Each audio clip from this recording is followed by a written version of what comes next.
Morning, everybody.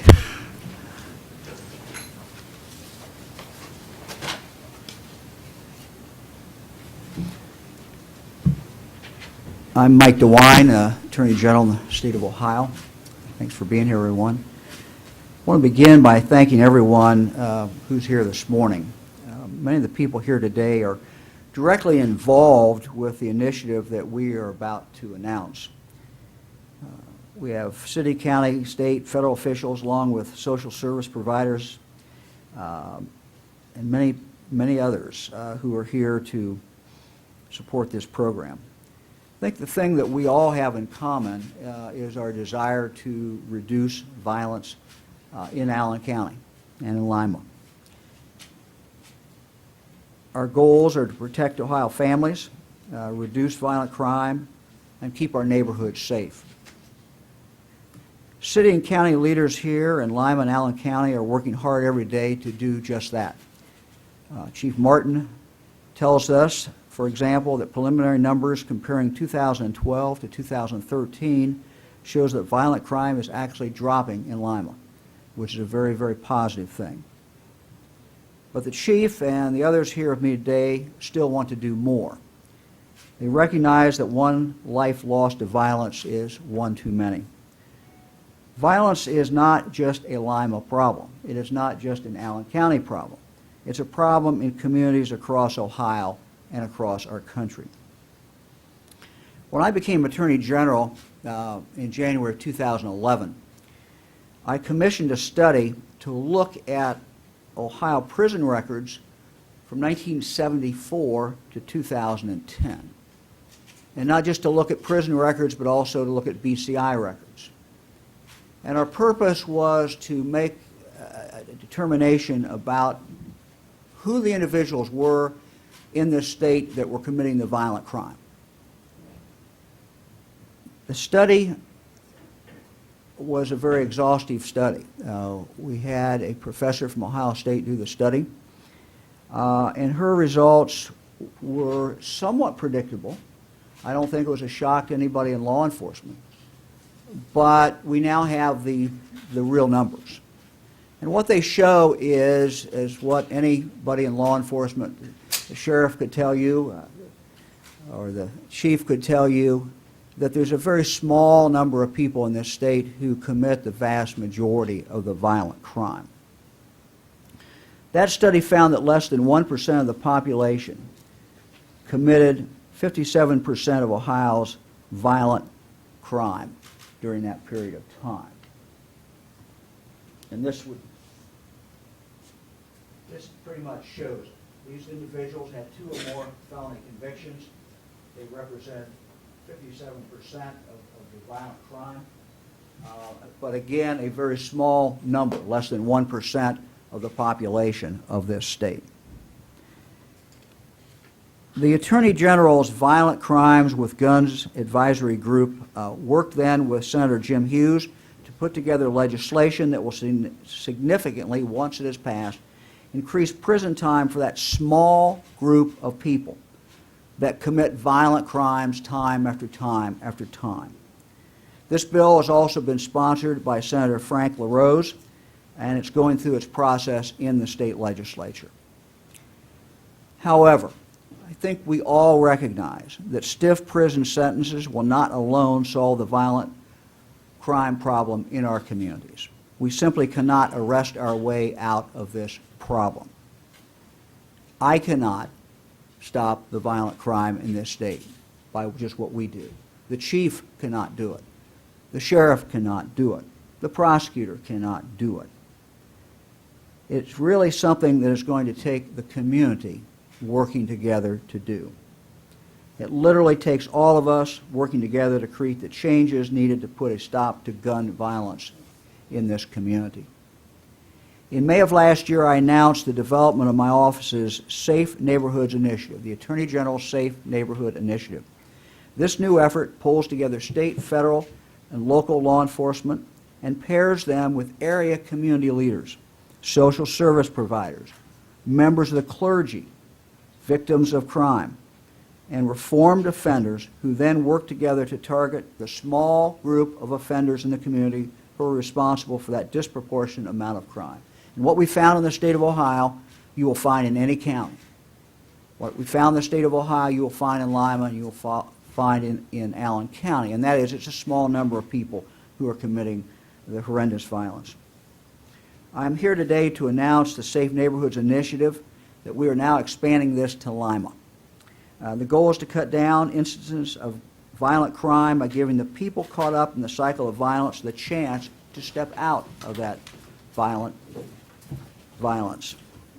Through this effort, we want to help revitalize and restore the spirit of neighborhoods paralyzed by crime and gun violence.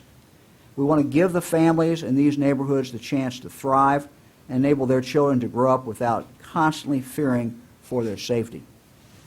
The Attorney General's Safe Neighborhoods Initiative is a comprehensive, holistic anti-violence effort to reduce crime in Ohio's most dangerous neighborhoods in both big and small cities.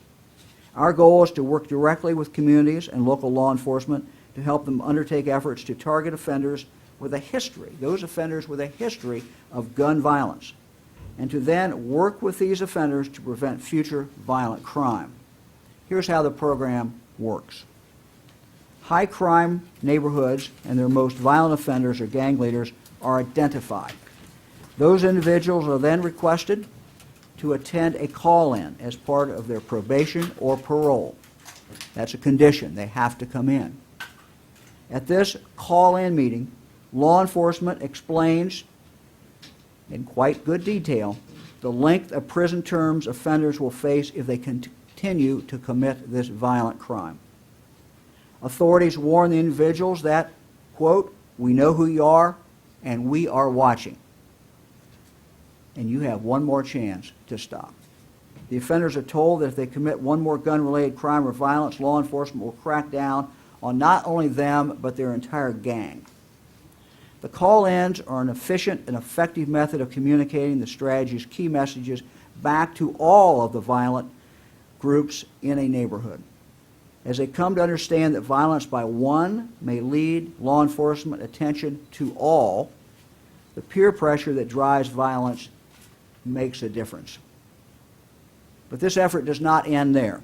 Offenders who want to leave the lifestyle will get the help to move forward. We will start them in the right direction towards job training, rehab, GED training, and other important social services if they want that help. This program by the Attorney General's office was initially started in Akron and Warren, Ohio, where individuals who have gone through this program so far have not been arrested for any new violent crimes. Thus far, and no program is perfect, but thus far, in the two cities that we've taken this program, we have been very successful. But it's been a joint effort. It's not just the Attorney General's office. It is clergy, it is local law enforcement, it is the courts, it is the county prosecuting attorney. Everybody has to come in together. Another community where we have done this is Steubenville. Our call-in Steubenville is scheduled for February. And similar programs have proven effective in limiting gun-related violence in cities such as Cincinnati and Boston in the past. We modeled our program after something that we knew had been worked and tried by others. And for example, Cincinnati did it as well as Boston. We are excited to bring this effort to Lima, where the first call-in here will be on the 24th of this month. This is not just a program that the Attorney General is doing.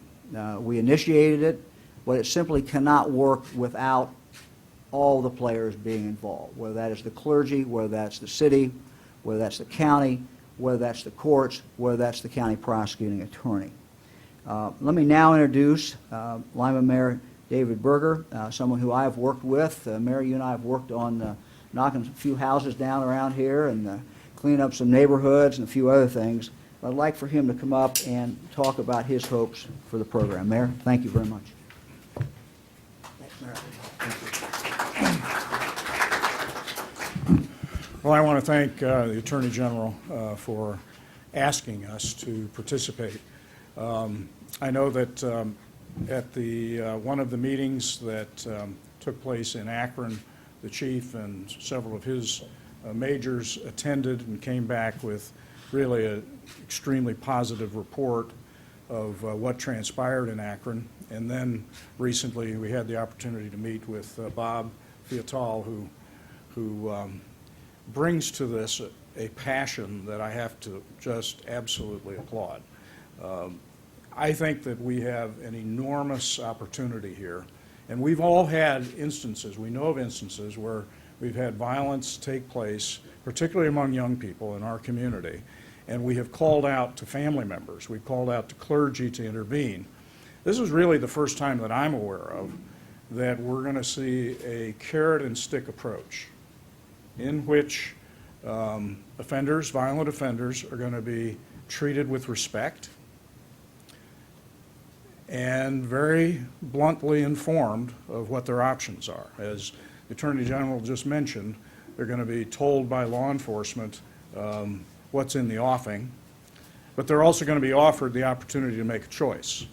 And so we have the Mental Health Board represented here, and we have a variety of social service agencies here who are all interested in assisting those individuals to make a different choice than they've made thus far.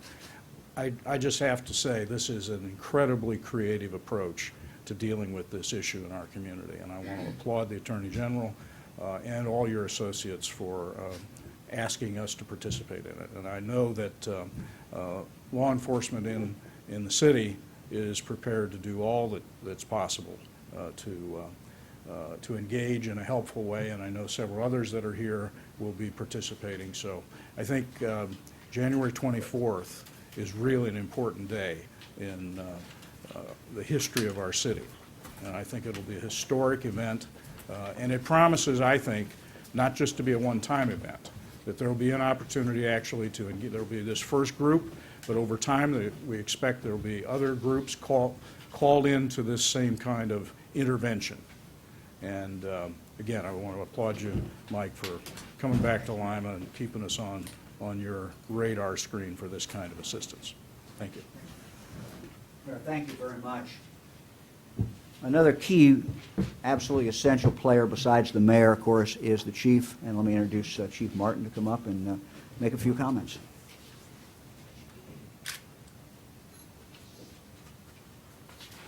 As was mentioned by the Attorney General previously, Lima has seen significant decreases in our crime rates, really going back to 2008. And we've been very pleased with those steady declines that we've seen, but we also at the same time have never felt like it's good enough. There's always more that has to be done, and that's why we're actually very appreciative of Attorney General DeWine and his entire staff, and them reaching out to us and asking us to be a part of the Safe Neighborhoods Initiative. We have had an increased amount of collaboration over the last several years amongst law enforcement throughout all of Allen County. But again, the Safe Neighborhoods Initiative will actually help to take that law enforcement collaboration to another level, and actually is bringing in more federal resources in addition to the other resources that we've been working with for some years now.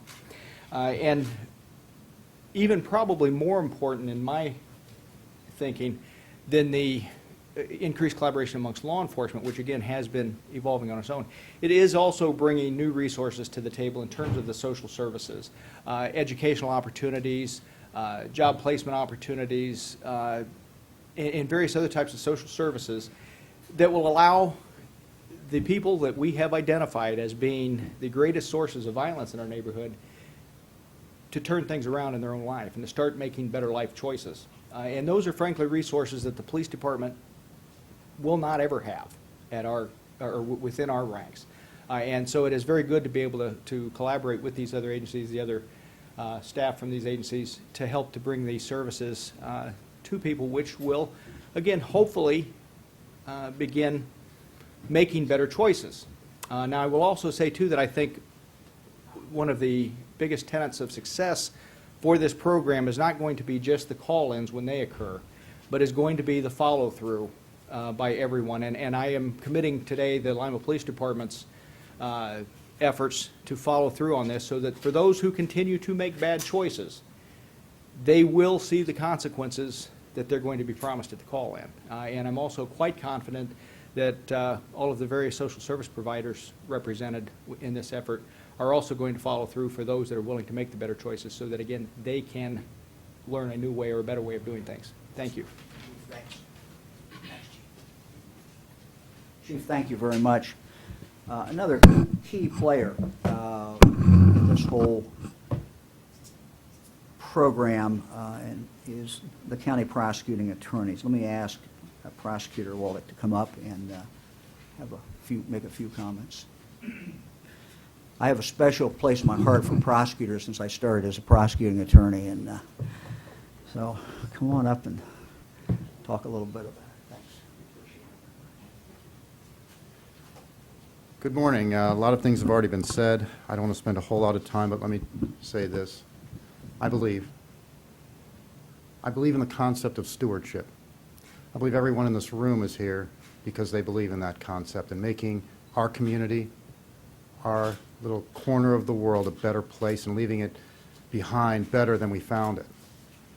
I think that's why we're here. That's why I'm here. That's why I became a prosecutor. I believe that my talents are best served in that capacity. And I know that everyone in this room, everyone that wears a badge, everybody that's taken an oath, everybody that helps people believes that as well. And I know that for his part, Attorney General DeWine believes that as well, and I believe that's why he put together this particular program. We've heard the statistics yesterday in the Lima News. It talked about this incredible drop in violent crime in Allen County, and it's been alluded to that violent crime in the county has gone down. That's a measuring stick by which we measure all violent crime, not just the most violent crimes. I'm here to tell you that the taking of lives in our community has not gone down. The offenders are becoming much younger. I will tell you that statistics bear out that Lima is the second most violent city in Ohio, second only to Cleveland. We are number 52 on a list of top 100 cities in the country. And I believe those statistics we can show as well are borne out. So today, even though overall crime may have been reduced, violent crime is not, and I believe that's what has been addressed by Attorney General DeWine. So the question is, are we willing to simply settle for the status quo? And the concept of stewardship would tell us that we can't let that happen. We owe it to our community, we owe it to our young kids, we owe it to our children, our grandchildren, to make this place a better place than we have found it. I found that through the prosecutor's office, we prosecute both adults and juveniles, that the juveniles are committing more violent offenses. In the last 2 years, we've had murder cases involving what I can only call cold-blooded killings of other people. That has to stop. We need to do something. And I believe that those young people didn't one day wake up and decide to commit those crimes. I believe they were raised in an environment where crime and violence is just a way of life, and we need to stop that. And I applaud the people that are here today. It's great to see the people here supporting this particular initiative. I support Attorney General DeWine's program. I think it's a great program. It's a very inventive program, and it looks like this is a way that we can make inroads to stopping some of the violence. If it is, that's great. I believe that the statistics would bear that out. I would also say that not only do I support that, but I enthusiastically pledge the resources of my office, the Allen County Prosecutor's Office, along those same lines. Again, I believe in the concept of stewardship. I believe everyone standing here and sitting here also believes in that, and hope that we can get this many people to the table when this process takes off, not just for the program, but for our kids and for the future of this community. Thank you.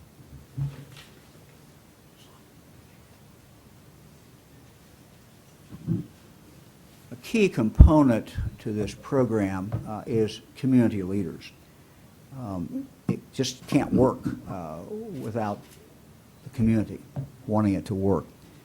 Let me introduce one of those leaders, Pastor Daniel Hughes, who's the pastor of Community United Methodist Church, for a few comments.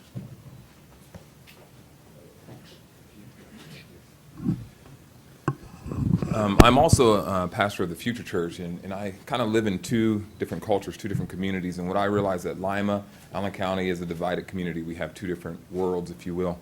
And there's tension, not always bad tension, it's just tension. And I see pain and suffering in the suburbs, and I see pain and suffering in the city. And for me, my heart goes out to anyone who's oppressed and anyone who's going through pain. And so there are times when I get to sit down and I sit across the table from a young person who's made a bad choice or an adult who's made a bad choice. And I'm hearing what they did, and I hear how they did it, and I get to the question of why. And every time I get to the question of why, my heart breaks. Because I believe in justice, but I believe in restorative justice. But then I hear that what they're doing and why they did it, and I'm trying to figure out how do we stop that. And when I sat down with Bob Fiatal and I heard his passion and I heard this approach of bringing all the voices together, and I said, this is something that I can get into, because it's not blaming anyone. It's not saying it's all one person's responsibility. It's actually bringing the whole community together.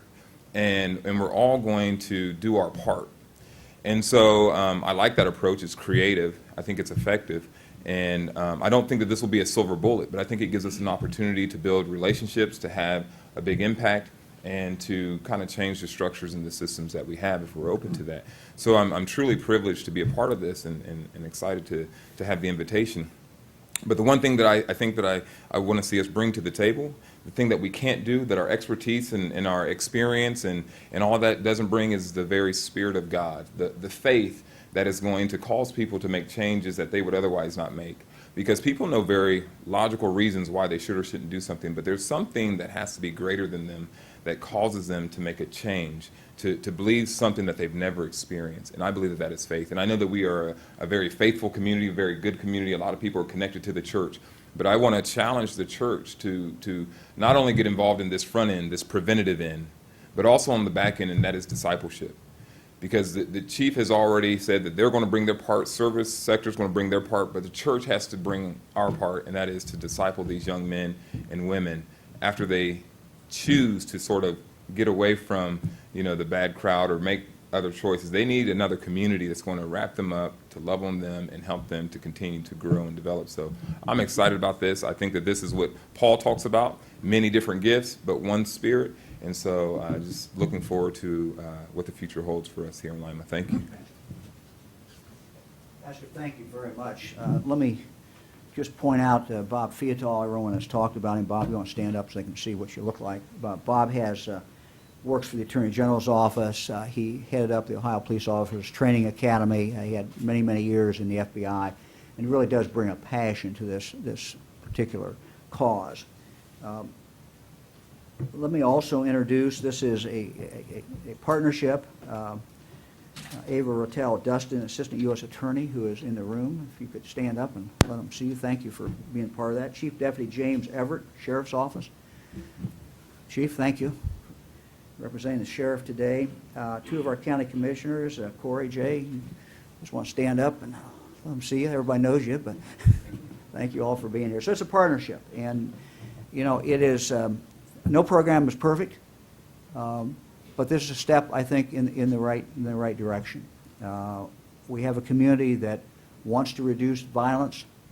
We're trying to put this program, or are putting this program together to be of assistance. It is a program that has worked in the past. It is a model that works. It only works if community leaders want it to work. And if people sometimes ask me the question, why do you take it to a particular community? We've only really, this is the fourth community we've taken. Fourth, Bob? Four. It's the fourth community we've taken it to. And the answer is we have local leaders who want it. We had people who said, yeah, that makes sense to us. We will cooperate. We will work on it.